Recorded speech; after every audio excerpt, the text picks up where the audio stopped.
الكريم. أما بعد،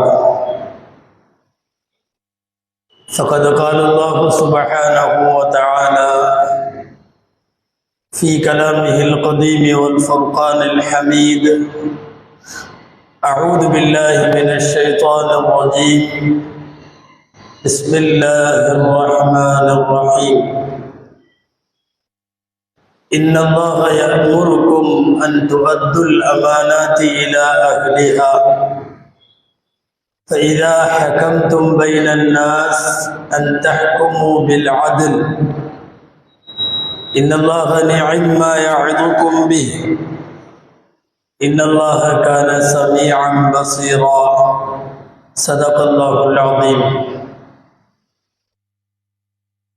وقال رسول الله صلى الله عليه وسلم: أعطوا كل ذي حق حقه. صدق رسول الله صلى الله عليه وسلم. எல்லா புகழும் அல்லாஹு ஜல்ல ஷானுஹு தஆலா ஒருவனுக்கே உரித்தாகும். அருமைநாயகம் முஹம்மதுர் ரசூலுல்லாஹ் ஸல்லல்லாஹு அலைஹி வஸல்லம் அவர்களின் மீதும் நற்பாக்கியங்கள் நிறைந்த அவர்களுடைய உம்மத்தின் மீதும், குறிப்பாக பாக்கியம் பொருந்திய இந்த ஜும்மா நாளில் நம் அனைவர் மீதும் எல்லாம் வல்ல அல்லாஹுவின் நல்லருள் என்றென்றும் நிறைவாக உண்டாவதாக. ஆமீன். அல்லாஹு ஜல்ல ஷானுஹு தஆலா திருக்குர்ஆனில் அமானிதங்களை உரியவர்களுக்கு ஒப்படையுங்கள் என்று அல்லாஹ் சொல்லுகிறான். இன்னல்லாஹ யஅமுருக்கும், அல்லாஹ் உங்களுக்கு உத்தரவிடுகிறான், அன் துஅத்துல் அமானாத்தி இலா அஹ்லிஹா, அமானிதங்களை உரியவர்களிடம் நிறைவேற்றி விடுங்கள்.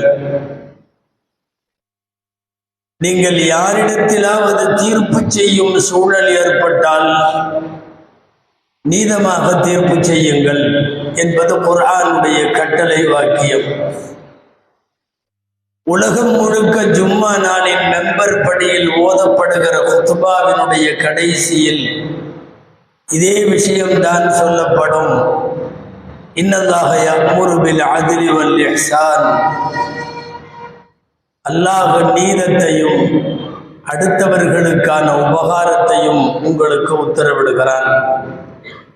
அமானிதங்களை உரியவர்களிடம் ஒப்படைப்பது என்பது பல வகை. தனி மனிதன் சந்திக்கிற மேற்கொள்ளுகிற அமானிதங்கள் உண்டு. ஒரு குடும்ப தலைவனுக்கு கீழே இருக்கிற குடும்பம் எல்லாம் அமானிதம். சமூக பொறுப்பில் இருப்பவர்களுக்கு கீழே பொறுப்பில் வருவதெல்லாம் அமானிதம். அந்த அடிப்படையில் நாட்டிற்கு ஆட்சியாளர்களாக இருப்பவர்களுக்கு கீழ் நாடும் நாட்டு மக்களும் அவர்களின் உடைமைகளும் உரிமைகளும் இதுவெல்லாம் அமானிதம். அந்த அமானிதத்தை சரியாக நிறைவேற்ற வேண்டும். அந்த அடிப்படையில் அமானிதங்களிலேயே மிக உச்சகட்டமான அமானிதம், ஒரு நாட்டை ஆளக்கூடியவர்கள் அந்த நாட்டு மக்களிடத்திலே செலுத்த வேண்டிய, ஒப்படைக்க வேண்டிய அமானிதமும் நீதமும் பொறுப்புணர்வும். நாம் இன்றைக்கு இந்தியாவினுடைய 75வது குடியரசு தினத்திலே இந்த ஜும்மாவை சந்திக்கிறோம். குடியரசு என்றொரு வார்த்தையும் முடியாட்சி என்றொரு வார்த்தையும் நாம் கேள்விப்பட்டிருப்போம். பரம்பரையாய் வாரிசுகளாய் வாழையடி வாழையாய் தந்தைக்கு பின்னாலே மகன், மகனுக்கு பின்னாலே பேரன் என்று அடுத்தடுத்து ஆட்சியாளர்கள் வந்தால் அதற்கு பெயர் மன்னர் ஆட்சி, அதற்கு பெயர் முடியாட்சி. தந்தை இருந்தால் தந்தைக்கு பின்னாலே மகன் இளவரசனாக இருந்தவன் அரசனாகுவான், அதற்கு பின்னாலே அவன் மகன். இப்படி நாட்டு மக்களுக்கு பங்களிப்பெல்லாம் இல்லாமல் ஒரு குடும்பத்தினுடைய வாரிசு சொத்தாய் தந்தை மகன் பேரன் என்று சொல்லி வாரிசு அரசியல் நடக்குமானால் அதற்கு பெயர் மன்னராட்சி என்கிறோம், முடியாட்சி என்கிறோம். குடியரசு என்பது இதற்கு நேர் மாற்றமானது. யார் ஆள வேண்டும் என்பதை மக்களே தேர்ந்தெடுத்துக் கொள்வார்கள், அதற்கு பெயர் குடியரசு. அந்த அடிப்படையில் அரசனாக இருப்பவன் அல்லது அமைச்சனாக இருப்பவன் அல்லது ஆளுநராக இருப்பவன் மக்களாலே தேர்ந்தெடுக்கப்பட்டு ஒப்படைப்பான். இதைத்தான் குடியரசு என்று சொல்லுகிறோம். அந்த அடிப்படையில் மக்களால் தேர்ந்தெடுத்து கொடுக்கப்பட்ட ஒரு அரசாங்கம் அல்லது ஒரு அரசன் நாட்டு மக்களுக்கான ஒட்டுமொத்த அமானிதத்தை அவன் சரியாக செய்ய வேண்டும். பொறுப்பு என்பது எப்பவுமே நாம் மறுமையில சந்திக்க இருக்கிற நெருப்பு. அபூ தர் அல்-கிஃபாரி ரலியல்லாஹு அன்ஹு எந்த காலத்திலும் அவர்கள் பதவி கேட்டதில்லை. திடீரென்று என்ன நினைப்பு வந்ததோ, எல்லாரும் ஆளுக்கு ஒரு பதவிக்கு வருகிறார்கள், நாம் ஏன் பதவிக்கு வரக்கூடாது என்று நினைத்தாரோ என்னவோ, ரசூலுல்லாஹ்விடத்தில் வந்து கேட்டார், யா ரசூலல்லாஹ், வல்லைத ஃபுலானன் வல்லைத ஃபுலானன், அவரை நியமித்திருக்கிறீர்கள், இவரை நியமித்திருக்கிறீர்கள், இவருக்கு பதவி கொடுத்திருக்கிறீர்கள், அவருக்கு பதவி கொடுத்திருக்கிறீர்கள், நிமலம் துவல்லினி, என்ன ஏன் பதவியில நியமிக்கலன்னு கேட்டாங்க. இதுவரை அப்படி கேட்டவரும் அல்ல, என் காசு பணங்கள் கூட சேர்த்து வைத்தவர் அல்ல. முற்றிலுமாக உலகத்தை வெறுத்த துறந்த முற்றும் துறந்த சஹாபி பதவி கேட்டவுடன் நபி ஸல்லல்லாஹு அலைஹி வஸல்லம் எழுந்து அவருடைய தோளை தட்டி சொன்னார்கள், யா அபூதர் இன்னக தஈஃபுன் வ இன்னஹா அமானத்து. அபூதரே, நீங்கள் ரொம்ப பலவீனமானவர், அது மட்டுமல்ல பொறுப்பு என்பது பெரிய அமானிதம். வசதகூனு நதாமத்தன் யௌமல் கியாமா, மறுமையிலே இதுதான் பெரிய கை சேதம், அதனால் அது உனக்கு வேண்டாம். நான் மனதார உங்களை அதில் நியமிக்கவில்லை, நீங்கள் அதற்கு பொருத்தமல்ல, நீங்கள் பலவீனமானவர், மறுமையிலே கை சேதப்படும் ஒரு சூழல் உங்களுக்கு வேண்டாமே என்றார்கள். அதோடு போனவர் அதற்கு பிறகு கேட்கவில்லை. எந்த பொறுப்பாக இருந்தாலும் அந்த பொறுப்பு என்பது பெரிய அமானிதம். அந்த அமானத்து மிஸ் ஆனால் நதாமத்தன் யௌமல் கியாமா, மறுமை நாளில் அது மிகப்பெரிய கை சேதமாகும். ரசூல் ஸல்லல்லாஹு அலைஹி வஸல்லம் சொன்னார்கள், சதகூனு நதாமத்தன் யௌமல் கியாமத்தி இல்லா மன் அகத பிஹக்கிஹா, யார் அந்த பொறுப்பை சரியாக நிறைவேற்றுகிறார்களோ அவர்களை தவிர மற்றவர்களுக்கெல்லாம் அது கை சேதமாக அமைந்துவிடும் என்று சொன்னார்கள். பொறுப்பை கேட்டு பெறுகிற போது, குறிப்பாக ஒரு நாட்டை ஆளக்கூடியவர்கள் அந்த பொறுப்புக்கு வருகிற போது சரியாக செய்வோமா, பாரபட்சம் இல்லாமல் நடப்போமா, எல்லாரிடத்திலும் சமத்துவத்தோடும் சமநீதியோடும் நாம் நடப்போமா என்றெல்லாம் தெரிந்துதான் வர வேண்டும். அதனால்தான் நாட்டின் அமைச்சர்கள், பிரதமர் உள்ளிட்ட முக்கிய பொறுப்பு வகிப்பவர்கள் அத்தனை பேரும் பதவி பிரமாணமும் சத்திய பிரமாணமும் எடுக்கிற போது எந்த பாரபட்சமும் இல்லாமல் நான் இந்த நாட்டை நடத்துவேன் என்கிற உறுதி அவர்கள் தந்தாக வேண்டும். அதுதான் பதவி பிரமாணம். அந்த பிரமாணத்தை எடுத்துக்கொண்டுதான் பொறுப்புக்கு வருகிறார்கள். அப்படியானால் அந்த பொறுப்பு மிகப்பெரிய அமானிதம் அல்லவா? நாம் சரியாக செய்வோம் என்றிருந்தால் பொறுப்பை கேட்கலாம், கேட்டு வாங்க கூடாது என்றல்ல, கேட்கலாம். ஹஜ்ரத் யூசுப் அலைஹிஸ்ஸலாம் எகிப்தினுடைய அரசரிடத்தில் போய் கேட்டார்கள், வஜஅல்னி அலா ஹஸாயினில் அர்தி இன்னி ஹஃபீதுன் அலீம், என்னை கஜானாவுக்கு பொறுப்புதாரியாக நியமியுங்கள், அதாவது நிதி அமைச்சராக என்னை ஆக்குங்கள், நான் தேவைப்பட்டதை செய்கிறேன் சொன்னார்கள். அந்த பொறுப்பிற்கு வந்தார்கள். அந்த பொறுப்பில் அவர்கள் சரியாய் நின்று வென்றார்கள். அல்லாஹ்விடத்திலே சுலைமான் அலைஹிஸ்ஸலாம் கேட்டார்கள், ரப்பி ஹப்லி முல்கன் லா யம்பகி லி அஹதின் மின் பஅதி இன்னக அன்தல் வஹ்ஹாப், யா அல்லாஹ், எனக்கு பின்னால வேற யாருக்கும் கொடுக்காத அளவு பெரிய அரசாட்சி எனக்கு வேண்டும். நீ வஹாபாக இருக்கிறாய், நீ பெரிய கொடையாளர், கொடு என்று கேட்டார்கள். அதன்படியே பெற்றார்கள். அதன்படியே நின்று செங்கோல் செலுத்தி மிகச்சரியாக வெற்றி கண்டார்கள். பொறுப்பும் பதவியும் உறுதியாக நாம் அதை செய்வோம் என்றிருந்தால் கேட்டு பெறலாம், தவறில்லை. ஹிஜ்ரத்திற்கு ஊரை விட்டு துரத்தப்பட்ட நேரத்தில் எம்பெருமானார் ஸல்லல்லாஹு அலைஹி வஸல்லம் அதற்கு முன்னால் எந்த காலத்திலும் கேட்காதவர்கள் வாய் திறந்து கேட்டார்கள். வஜ்அல்லி மின் லதுன்க சுல்தானன் நஸீரா, யா அல்லாஹ் எனக்கு உதவியாய் அதிகாரத்தை கொடு, எனக்கு அதிகாரம் வேண்டும் கொடு. எப்போதாவது அதிகாரம் கேட்டார்களா?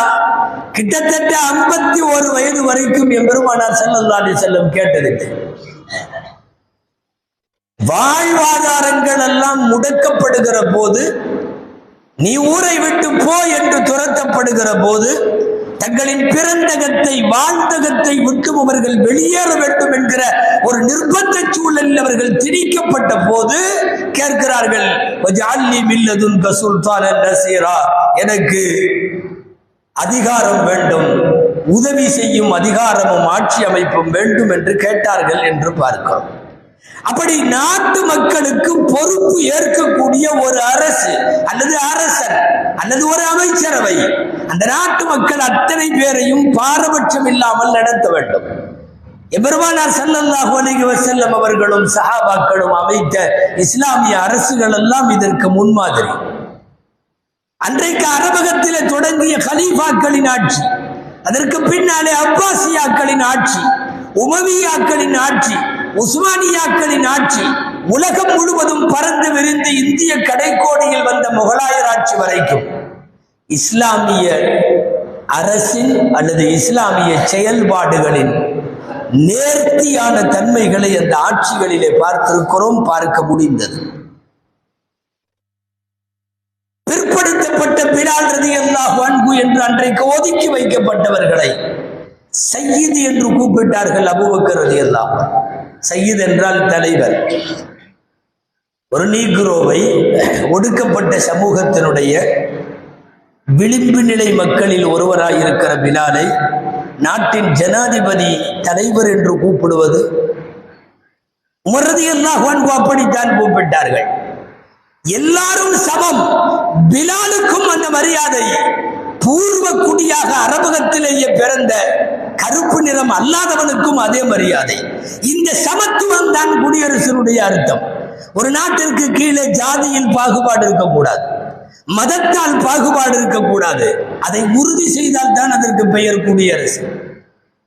இன்றைக்கு நாட்டிலே நிலவுகிற சூழல் உண்மையான குடியரசு தத்துவத்தை பிரதிபலிக்கிறதா என்பதை உங்களுடைய சிந்தனைக்கே வைக்கிறோம். இஸ்லாம் அரியணை ஏறுவதற்கு முந்தைய காலம் எவ்வளவு தூரம் கருப்பு நிறத்து அடிமைகள் கேவலப்படுத்தப்பட்டார்கள். பொது உணவகங்களில், பொது திண்ணைகளில், பொது சபைகளில் அங்கே எழுதி போடப்பட்டிருக்கும். என்ன தெரியுமா? இங்கே நாய்களுக்கும் கருப்பினத்தவருக்கும் அனுமதி இல்லை. கருப்பினத்தவன் பப்ளிக்கோடு ஒருவனாய் உட்கார்ந்து ஒரு ஹோட்டல்ல சாப்பிட முடியாது. அவர்களெல்லாம் கூடி பேசக்கூடிய ஒரு சபையிலே அவன் போய் அமர்ந்து கருத்து சொல்ல முடியாது. நாயையும் நீக்ரோவையும் ஒன்றாக்கி வைத்துவிட்டு இவர்களுக்கு அனுமதி இல்லை என்று சொல்லுகிற அளவுக்கு கேவலமாக இருந்த ஒரு பூமியில் தான் பிலால் உச்சாணி கொம்பில கொண்டு போய் நிறுத்தப்பட்டார். காபாவிலே வாங்கு சொல்லுவது. அல்லமா அஹ்மது ஷவுகி என்ற ஒரு அரபுலகத்தினுடைய அற்புதமான கவிஞர், அவர்தான் பிலால் ரலியல்லாஹு அன்ஹுவை பற்றி எழுதுகிற போது சொல்லுவார், பிலாலை, ஒரு நேரத்தில் நீங்கள் அடக்குமுறைக்கு ஆற்பட்டு பாலைவனத்து மண்ணிலே பாறாங்கல்லை தூக்கி உங்களை நட்டிய போது உலகத்திலேயே ஒரு பாறாங்கல், ஒரு பாறை, ஒரு கல் உங்கள் நெஞ்சில் மீது உட்கார்ந்தது.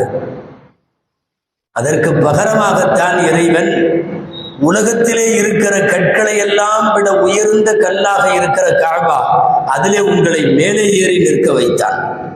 எந்த கல்லுக்கு கீழ் நீங்கள் இருந்தீர்களோ, அகில உலகத்தின் கல்லுக்கெல்லாம் மேலான கல்லில் அதன் மேல் ஏறி நின்று கொள்ளுகிற ஒரு மிக பெரும் வாய்ப்பை இஸ்லாம் வழங்கியதல்லவா.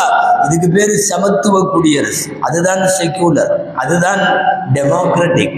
இதுக்கெல்லாம் அர்த்தம் அதுதான். ஆட்சியாளர்களுடைய அமானிதங்கள் சரியாக பேணப்படுமானால் அந்த நாடு குடியரசு நாடு. அதுதான் குடியரசினுடைய தத்துவம். அதற்கு பெயர் தான் டெமோக்ரசி. முதலாக கலீஃபாவாக பொறுப்பேற்ற உமர் ரலியல்லாஹு அன்ஹு அவர்கள் முதல் முறை மக்களுக்கு உரையாற்றுகிறார்கள். ஏன் இந்த வார்த்தை அபூபக்கர் ரலியல்லாஹு அன்ஹுவும் சொன்னார்கள். முதலாய் பதவி ஏற்கிற போது நாட்டு மக்களில் அறிவுஜீவிகள் எல்லாம் அமர்ந்திருக்கிற சபையில், அன்னலாரின் எஞ்சிய தோழர்கள் எல்லாம் வீற்றிருக்கிற அவையில் ஹஜ்ரத் உமர் ரலியல்லாஹு அன்ஹு சொன்னார்கள், இந்த நாட்டை பொறுத்தவரை நான் ஜனாதிபதியாக பொறுப்பேற்கிறேன். அல்லஈஃபு ஃபீக்கும் கவியுன் இன்தி வல் கவியு ஃபீக்கும் லஈஃபுன் இன்தி. உங்கள யார் சிறுபான்மையோ அவர்கள் தான் என்னிடத்திலே பலம் வாய்ந்தவர்கள். உங்களிடத்திலே யார் பலமானவர்களோ அவர்கள் என்னிடத்திலே சிறுபான்மையினர். இந்த வார்த்தையை சொல்லித்தான் அவர்களுடைய பதவி பிரமாணம் துவங்குகிறது. என்ன அர்த்தம் தெரியுமா? ஒரு நாட்டின் சிறுபான்மை மக்கள் தான் மிகப்பெரிய அதிகாரம் படைத்தவர்களாய், எல்லா வகையிலேயும் பாதிக்கப்படாதவர்களாய், பாரபட்சத்திற்கு அப்பாற்பட்டவர்களாய் ஒரு நாட்டில் வாழுகிற சிறுபான்மை மற்றும் பிற்படுத்தப்பட்ட மக்கள் இருக்க வேண்டும். அது ஒரு நல்ல அரசுக்கான அடையாளம். நபிகள் நாயகம் ஸல்லல்லாஹு அலைஹி வஸல்லம் அவர்கள் கொண்டு வந்து அவர்களுக்கு பின்னாலே அவர்களை தொட்டு தொடர்ந்த இஸ்லாமிய ஆட்சிகளில் ஆட்சியின் சட்டம் என்ன தெரியுமா? தேவைப்படுகிற போது உணவே இல்லை என்றாலும் நாட்டு மக்களுக்கு உணவு தர வேண்டிய கடமை அரசுடையது. உணவு தர வேண்டும், அதற்கு பிறகு உடை தர வேண்டும், இடம் தர வேண்டும், கல்வி தர வேண்டும், மருத்துவம் தர வேண்டும். அரசின் கடமைகள் 5. இஸ்லாமிய அரசினுடைய பைலா, இஸ்லாமிய அரசினுடைய சட்ட புத்தகம், இஸ்லாமிய அரசினுடைய அரசியல் நிர்ணயம், இந்த 5ம் தர வேண்டும். உணவு, உடை, இடம், கல்வி, மருத்துவம் 5ம் இலவசமாய் தர வேண்டும். அதனால்தான் இஸ்லாமிய அரசுகள் ஆண்ட இடங்களில் தனியார் பள்ளிக்கூடத்திற்கு அனுமதி இல்லை. நீங்கள் மதீனாவிலே தொடங்கி கூஃபாவிலே, பக்தாதிலே, பஸ்ராவிலே என்று நீண்ட கால இஸ்லாமிய பேரரசுகளின் ஆட்சி காலத்தில் தனியார் பள்ளிக்கூடம் கிடையாது. இஸ்லாமிய ஆட்சியில் ஒரு இடத்திலே ஆசிரியராக பணிபுரிபவர் தன்னுடைய எஞ்சிய நேரத்தில் டியூஷன் எடுக்க முடியாது, எடுப்பதற்கு அனுமதி இல்லை. நாட்டு மக்கள் அனைவருக்குமான கல்வி, அனைவருக்குமான மருத்துவம் எல்லாம் அரசே ஏற்க வேண்டும். இதிலே தனியார் மருத்துவமனை, தனியார் பள்ளிக்கூடங்கள் என்றெல்லாம் வருகிற போது ஏற்படும் பின்விளைவுகளையும் தூர நோக்காய் அந்த சுரண்டல்களை தெரிந்து கடை போட்டது இஸ்லாத்தினுடைய ஆட்சி முறை. நபிகள் நாயகம் ஸல்லல்லாஹு அலைஹி வஸல்லம் முன்னெடுத்த ஒரு இஸ்லாமிய குடியரசு என்பது கலீஃபாக்களாலும் அதற்கு பின்னோர்களாலும் எவ்வளவு நேர்த்தியாய் கொண்டு வரப்பட்டது. ஒரு நல்ல ஆட்சி முறைக்கு தேவையான பயிற்சியை நபிமார்களுக்கு ஆடு மேய்க்கிற போதே அல்லாஹ் கற்றுக் கொடுத்து விட்டார். எல்லா நபியும் ஆடு மேய்த்தார்கள் அல்லவா? பெருமானார் ஸல்லல்லாஹு அலைஹி வஸல்லம் ஆடு மேய்த்தார்கள் அல்லவா? புகாரி ஷரீஃபின் விரிவுரையாளர் அல்லாமா இப்னு ஹஜர் ரஹ்மத்துல்லாஹி அலைஹி ஆடு மேய்த்தது ஏன் என்று 3 காரணம் எழுதுவார்கள். நபிமார்கள் எல்லாம் ஆடு மேய்த்தது ஏன் தெரியுமா? நம்மிடத்தில் ஒப்படைக்கப்பட்டிருக்கிற அந்த மந்தை, அந்த ஆடு 100, 200, 1000 இதெல்லாம் நம் பொறுப்பு, நாம் தான் பார்க்க வேண்டும் என்கிற கடமை அவருக்கு இடையராக இருக்கிற போது வர வேண்டும். நாளைய சமுதாயம் தனது பொறுப்பு என்று உணரும் தலைமையாய் அவர்கள் பின்னாலே மாறுவார்கள். இது ஒண்ணு. ஆடுகளை மேய்க்க சொன்னது பிராணிகளிலேயே அதிகம் குறும்பு செய்யாமல் அமைதி காப்பது ஆடு மட்டும்தான். மற்ற எல்லா பிராணிகளிடத்திலேயும் குறும்பு இருக்கும், சேட்டை இருக்கும், வம்பு இருக்கும், சண்டித்தனம் இருக்கும். ஆடு அமைதியானது. ஆடுகளை மேய்க்க சொல்லுகிற போது வாயில்லா பூச்சியின் மீது, பிராணியின் மீது வருகிற பரிவும் கருணையும் அன்பும் சமுதாயத்தை கையாளுகிற நபிமார்களிடத்திலே வர வேண்டும். இது 2வது காரணம். 3வது, ஆடு இருக்கும் இடமெல்லாம் ஓனாய் இருக்கும். ஆடு இருக்கிற இடமெல்லாம் ஓனாய் இருக்கும். உன்னிடத்தில் ஒப்படைக்கப்பட்டிருக்கிற இந்த கூட்டத்தை எந்த ஓநாய்களும் உள்ளே புகுந்து தின்னாமல் பாதுகாக்க வேண்டிய பொறுப்பு உனக்கு உண்டு. ஒரு மக்களை, ஒரு உம்மத்தை, ஒரு சமுதாயத்திற்கு தலைமை பொறுப்பேற்றிருக்கிற ஒரு நபி எதிரிகளிடமிருந்து அந்த சமுதாயத்தை பாதுகாக்கிற வியூகம் தெரிந்தவராக இருக்க வேண்டும். எனவே இந்த அம்சங்களுக்காக ஆடு மேய்க்க வைத்தான் என்று சொல்லுவார்கள். சஹாபாக்கள் கேட்பார்கள், காலுவான் தயார் ரசூலல்லாஹ், அல்லாஹ்வின் தூதருமே நீங்களுமா ஆடு வைத்தீர்கள்? நஅம் குன்து அர்ஆஹா அலா கராரீத லி அஹ்லி மக்கா. ஆம், மக்காவாசிகள் கொடுத்த சில நாணயங்களை வாங்கி கொண்டு நானும் ஆடு வைத்தேன் என்று சொன்னார்கள் பெருமானார் ஸல்லல்லாஹு அலைஹி வஸல்லம். ஒரு ஆட்சி முறையில் ஒரு ஆட்சியாளனுக்கு தேவையான எல்லா கூறுகளையும் பாடம் எடுத்திருக்கிறார்கள் பெருமானார் ஸல்லல்லாஹு அலைஹி வஸல்லம் அவர்கள். 10 வருஷ காலம் ஜனாதிபதி ஹஜ்ரத் உமர் ரலியல்லாஹு அன்ஹு, 10.5 வருஷம். ரசூலுல்லாஹுவுக்கு பின்னால் ஒரு இஸ்லாமிய குடியரசினுடைய நீண்ட கால ஜனாதிபதி என்றவர்களை சொல்ல வேண்டும். அந்த உமர் ரலியல்லாஹு அன்ஹு மௌத்தான போது கடன் வைத்து விட்டு மௌத்தானார். எங்காவது வரலாறு இருக்குமா? இன்றைக்கு கவுன்சிலர் மௌத்தா போனாவே எக்கச்சக்கமான கோடிகள் மிச்சம் இருக்கிறது. நாட்டின் ஜனாதிபதி உமர் வஃபாத் ஆகிறார். வஃபாத்தானதற்கு பின்னால் கடனை வைத்து விட்டு போய்விட்டார். இருந்த ஒரே ஒரு இடம் அவர்கள் குடியிருந்த வீடு. கடனை அடைப்பதற்காக அந்த வீடு ஜனாதிபதியின் வஃபாத்துக்கு பின்னால் விற்கப்படுகிறது அந்த இடம். அதை ஒருவர் காசு கொடுத்து வாங்கி மஸ்ஜிது நபவிக்கு அந்த இடத்தை வக்ஃப் செய்து விட்டார். பள்ளிவாசல் விரிவடைகிற போது இந்த வீட்டையும் அதோடு சேர்த்து கொள்ளுங்கள், ஒட்டி இருந்த இடம். நாம் மஸ்ஜிது நபவியிலே இன்றைக்கும் போய் நுழைகிற போது பாபு உமர் என்று உமருடைய கேட் என்று இருக்கிறதே, அது அவர்களின் வீடு. எதற்காக விற்கப்பட்டது தெரியுமா? கடன் வைத்து விட்டு போன ஜனாதிபதியின் கடனை அடைப்பதற்காக விற்கப்பட்டது என்று சொன்னால் எவ்வளவு தூய்மையான ஆட்சி தந்திருக்க வேண்டும். தன் மீது உலகமும் உலகம் சார்ந்த காசு பணங்களும் ஒட்டாமல் ஆட்சி நடத்திய உண்மையான ஜனநாயகம் என்பது அவர்களிடம் இருந்தது. ஏன் உமர் ரலியல்லாஹு அன்ஹுவை சொல்ல வேண்டும்? அதற்கு முன்னாலே தலைமையை கற்றுக் கொடுத்த எம்பெருமானார் ஸல்லல்லாஹு அலைஹி வஸல்லம் வஃபாத்தானதற்கு பிறகு தேடினால் போர்க்களத்தில் அவர்கள் பயன்படுத்துகிற உருக்கு சட்டை இல்லை. எங்கே என்று விசாரித்தால் கோதுமைக்காக வேண்டி ஒருவரிடத்தில் அடகு வைத்து கடன் வாங்கியிருந்தார்கள் நாயகம் ஸல்லல்லாஹு அலைஹி வஸல்லம். ஒரு ஈருலக தலைவர் வஃபாத்தாகிற போது அவருடைய சட்டை கோதுமைக்காக அடகு வைக்கப்பட்டிருக்கிற நிலையில் ஒரு மாமனிதர் வஃபாத்தாகிறார் என்று சொன்னால் கடனை விற்பதற்காக வீட்டை விற்க வேண்டிய அடைப்பதற்காக வீட்டை விற்க வேண்டிய சூழலில் ஒரு 10 ஆண்டு கால இஸ்லாமிய ஜனாதிபதி அவர்கள் விற்கப்படுகிறார்கள் என்று சொன்னால் ஒரு உண்மையான குடியரசு ஜனநாயகம் என்பது இப்படிப்பட்ட தூய திறமைகளை இருக்க வேண்டும். சொல்ல போனா இந்த அரசர்களுக்கு, ஆளுநர்களுக்கு, அமைச்சர்களுக்கு இஸ்லாமிய அரசுகளை பொறுத்தவரை தனி பந்தாவே கிடையாது. தனி ஆவர்த்தனம், பகட்டு, படோடோபம், இது எதுவுமே அவர்களிடத்திலே இருந்ததில்லை. 1,00,000 பேர் ரசூலுல்லாஹ்வோடு ஹஜ் செய்கிறார்கள். 1,16,000 பேர். கல்லெறிய போகிற இடத்தில் கடும் நெரிசல், கூட்டம் இருக்கும் அல்லவா? நாயகத்தை சட்டம் இல்லாமல் தனியா கூட்டிட்டு போய் கல்லெறிய வச்சு சேஃப்டியா கொண்டு வந்து மினாவுடைய கூடாரத்துக்குள்ளே விட்டு விடலாம் என்று யோசித்தவர்கள் நிறைய பேர் மறுத்துவிட்டார்கள். நாயகம் ஸல்லல்லாஹு அலைஹி வஸல்லம் மக்களோடு மக்களாய் அவர்களோடு தள்ளுமுள்ளோடு இடிபாடுகளுக்கிடையில் அவர்களோடு கலந்து போய் கல்லறிந்து விட்டு வர வேண்டும். அனஸ் ரலியல்லாஹு அன்ஹு சொல்லுகிறார்கள், ரஅய்து நபிய யர்மில் ஜம்ரத யௌமன் நஹர். பக்ரீத் பெருநாள் என்று கல்லறிவதற்கு ஷைத்தானுக்கு கல்லறிய நாயகம் வருவதை நான் பார்த்தேன். லைஸ கீல இலைக இலைக் வலைஸ கீல தர்துன் வஹர்ப். ஒதுங்கு ஒதுங்கு என்று சொல்ல யாரும் இல்லை, நகருங்கள் நாயகம் வருகிறார்கள் என்று சொல்லவும் யாரும் இல்லை. மக்களோடு மக்களாய் கலந்து கூட்டத்தோடு போய் நாயகமும் கல்லறிந்து விட்டு வருகிறார்கள் அல்லவா? தனி ஆவர்த்தனம் இல்லாத தலைமை, தனி பந்தாக்கள் எதையும் வைத்துக் கொள்ளாத தலைமை, ஜனநாயக தலைவர்கள் என்பதற்கு அதுவெல்லாம் அடையாளம். காலம் முழுக்க எம்பெருமானாரின் வீட்டு வாசலிலே காவல்காரன் கிடையாது.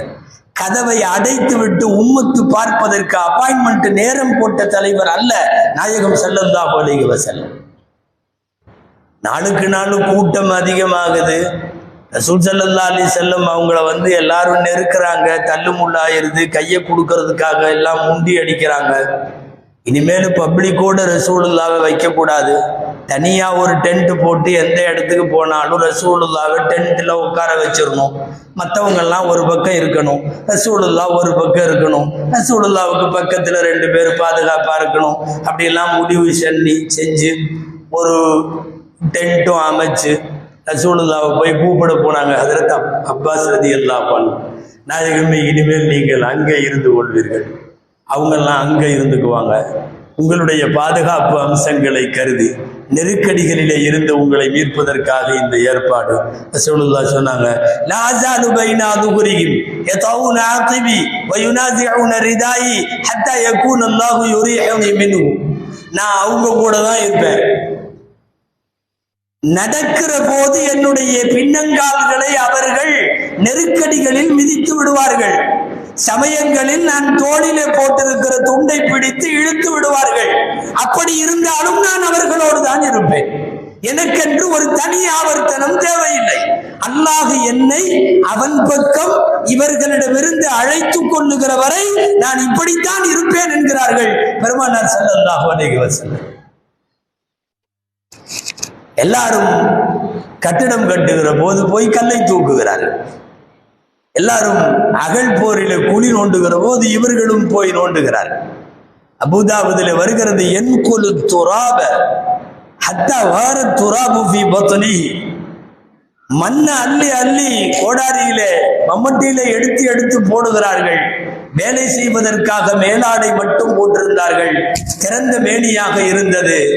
அவர்கள் குழி நோண்டிய மண்ணெல்லாம் அவர்கள் வயிற்று பகுதியில இருக்கிற வெள்ளை ரோமங்களுக்கிடையில் அந்த மண்ணு புகுந்து விட்டது என்று அதை பார்த்தவர்கள் சொல்லுகிறார்கள்.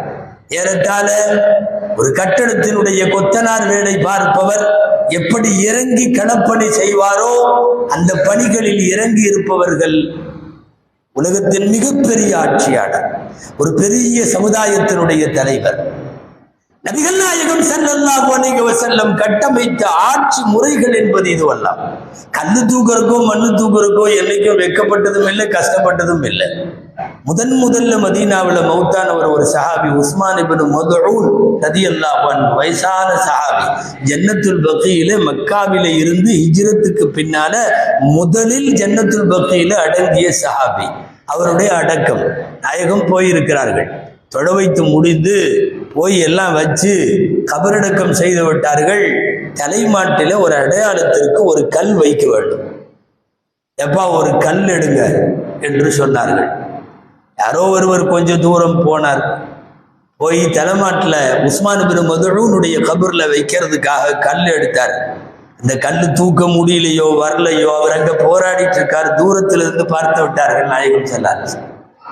அவருக்கு தூக்க முடியல போல தெரியுது, நான் வர்றேன் என்று சொல்லிவிட்டு போனவர்கள். ஹதீஸில் இப்படியே வருகிறது, தங்களுடைய ஆடையின் முன் கையை சுருட்டி விட்டார்கள். 2 கையிலும் சுருட்டி விட்டு போய் அங்க உட்கார்ந்து 2 கையால் ஒரே தம்மில் அந்த கல்லை தூக்கி கொண்டு வந்து கபரு வரைக்கும் கொண்டு வந்து வைத்து கபரிலே தலைமாட்டிலே அதை புதைத்து வைத்து விட்டு, இது உஸ்மானுடைய கபரின் அடையாளம், இவருடைய குடும்பத்தையும் உறவினர்களையும் இதற்கு பக்கத்திலே அடக்கம் செய்யுங்கள் என்று சொல்லிவிட்ட செய்தி இருக்கிறது. பெருமானார் ஸல்லல்லாஹு அலைஹி வஸல்லம் எந்த இடத்திலும் கல் தூக்கவும் மண் தூக்கவும் கடங்கியதில்லை, கஷ்டப்பட்டதில்லை.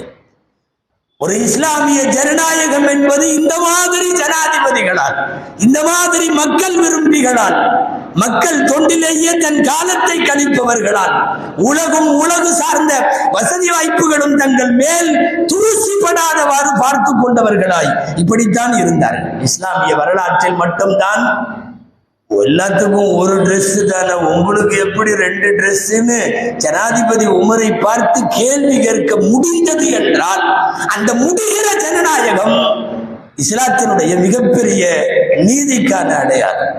அதுதான் உண்மையான டெமோக்ரசி என்பது. எல்லோருக்கும் எல்லா விதமான உரிமைகளும் தரப்பட்டது.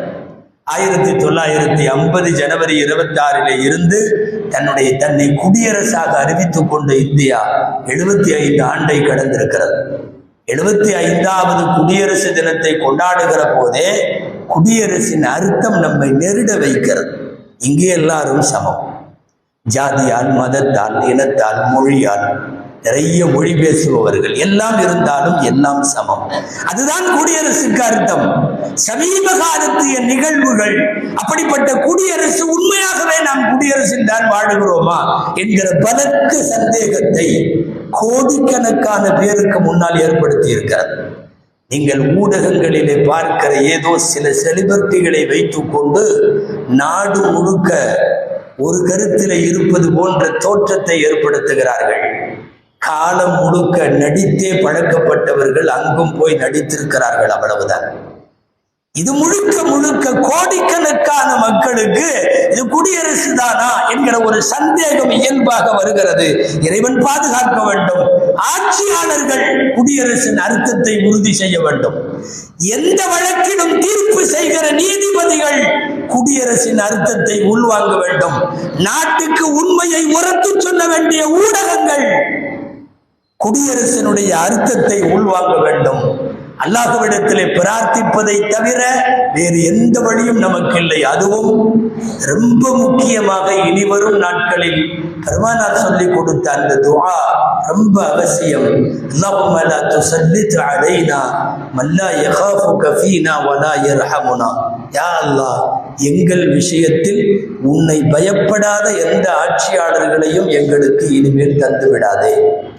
எங்கள் விஷயத்தில் உன்னை பயப்பட்டு விடாத, வலா யர்ஹமுனா, எங்கள் மீது இரக்கம் கொள்ளாத எந்த ஆட்சியையும் எங்களுக்கு சுமத்தி விடாதே என்று அல்லாஹ்விடத்தில் இப்போதும் இனிவரும் நாட்களிலும் கட்டாயம் கேட்க கடமைப்பட்டிருக்கிறோம். அல்லாஹு ஜல்ல ஷானுஹு தஆலா அந்த பிரார்த்தனையை கபூல் செய்து அருள்வானாக. ஆமீன். வ ஆகிரு தஅவானா அல்ஹம்துலில்லாஹி ரப்பில் ஆலமீன்.